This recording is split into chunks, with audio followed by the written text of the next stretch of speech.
Hi guys, Alec Peirce on the ranch, obviously on the ranch here. I got a good idea for you. Let me show you this. I've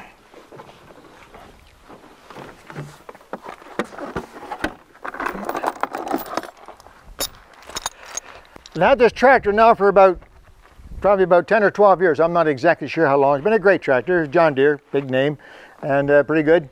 This is what they call a compact tractor, mid-size or compact tractor, 40 horse.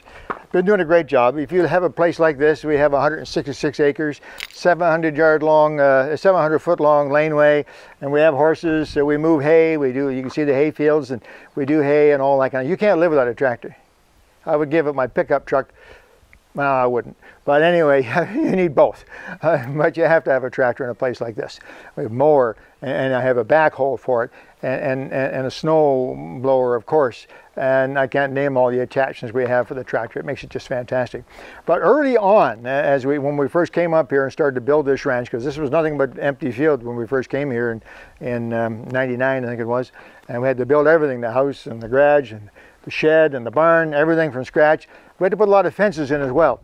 And it wasn't very long before we had to make it easier because we were struggling and working. Even with the tractor, it was hard work. I'm going to show you a device that is really, really handy for putting in fence posts.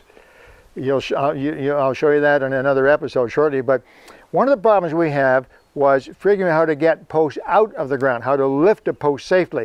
There were a few cedar rail fences around and the odd post in the ground, and they were just very, very hard to get out. This had been a farm since the 60s, and some of these posts were hard to get out. We tried to dig them. I used the tractor and I tried to bump the post and shake it back and forth, and it was just impossible to get those posts out. And what we tried to do is we tried to lift some of the posts using the bucket. So if you can picture a post right about here, and we bring the bucket up to the post, and we wrap a chain around the post, and then the chain over the top of the bucket, you see, and then theoretically you could lift the bucket and it would lift the post out. And that was the best thing to do because a great deal of strength, a great deal of force here. The difficulty is that these modern tractors have hydraulic lines all over the place. And if we just ran the chain around over the top and back through, we would break something for sure. One of the pivot points, you can see the hydraulic lines, and it just wasn't working, and it was taking too long. So I got thinking about this. I was watching what I was doing with the kids trying to get these posts out, and I came up with an idea which just might be really valuable for you. This is not a John Deere attachment. I don't know of any other tractor that has this particular thing on it. There may be similar ideas out there, but here's what I did, and it has saved us a lot of work. I want you to come in closer here, Kevin. I want you to look right here, right there. In fact, if you give me a second, I can make that a little better. I moved the tractor just a little bit so you can see this better. This looks so simple, and it is simple.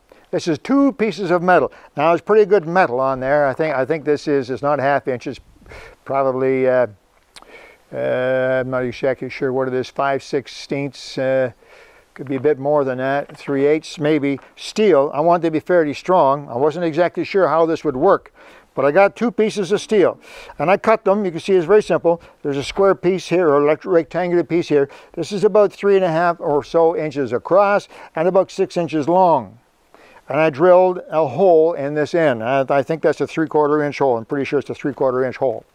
Made it all round and smooth, and then I welded it on. Just welded it right onto the bucket. Now, if your bucket doesn't have the same type of profile, you'll simply have to make your piece of steel so that it's appropriate once you see how this works.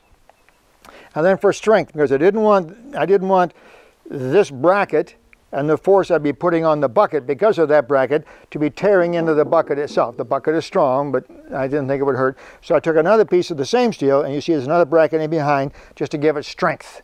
So this hole where the force will be is supported by this edge and this edge. Welded up nicely, and of course I painted it green to make it look good. It's got to be green, right? Simple enough. So what do you do with that? Well, next step is to make up one of these. Real simple. Piece of chain, get a good sized piece of chain. Get the appropriate pin to go into that hole, and then a simple chain hook on the end. Watch, just this easy. That goes through there.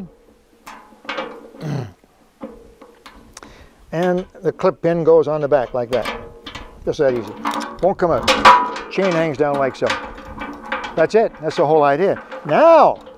Now all we do, whether it's a T-bar or an 8-inch cedar post, an old cedar rail post, doesn't matter what it is. It's the simplest thing in the world. We take a chain, just a small chain, wrap it around the post so it's locked tight, bring the chain up and drop the chain into the chain hook.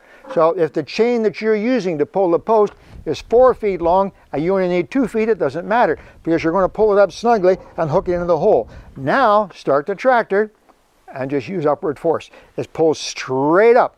Doesn't hurt the bucket, doesn't touch any of the hydraulic lines, any of the other kind of fragile parts on the bucket. All the force is straight up. In fact, if you know anything about tractors, you know that the main boom force going up is strong, but you actually get more force sometimes from the tilt, from the bucket itself.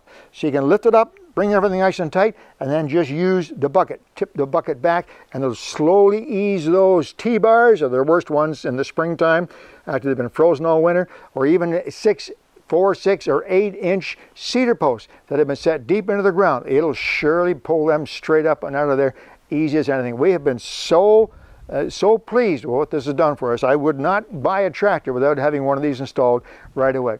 Simple. Post puller. Call it whatever you want. Post puller.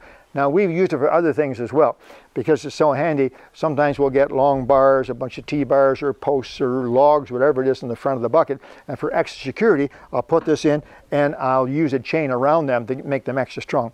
But the original idea, and it works beautifully, is for pulling posts straight up out of the ground. Now in another episode I'm going to show you how to put posts into the ground, especially the smaller posts, the T-bars and the 2x2 posts, because they can be hard. You know, you can stand up on something with a sledgehammer and bang them down in. I've used the bucket of the tractor to push T-post, steel T-post down into the ground, but I've noticed the last couple of years, now I have a dent in the bottom of the bucket. So I'm going to stop doing that and use this other device that I've devised to help me put posts into the ground, T-bars and 2x2, those 2x2 hardwood posts that you drive in, you know, for plants and various things.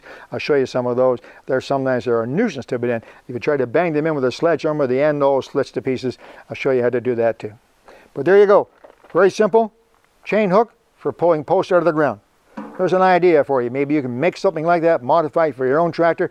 I guarantee you'll find it'll be useful, save you a lot of aggravation. Hope that helps. Alec Peirce at the ranch. Talk to you soon again.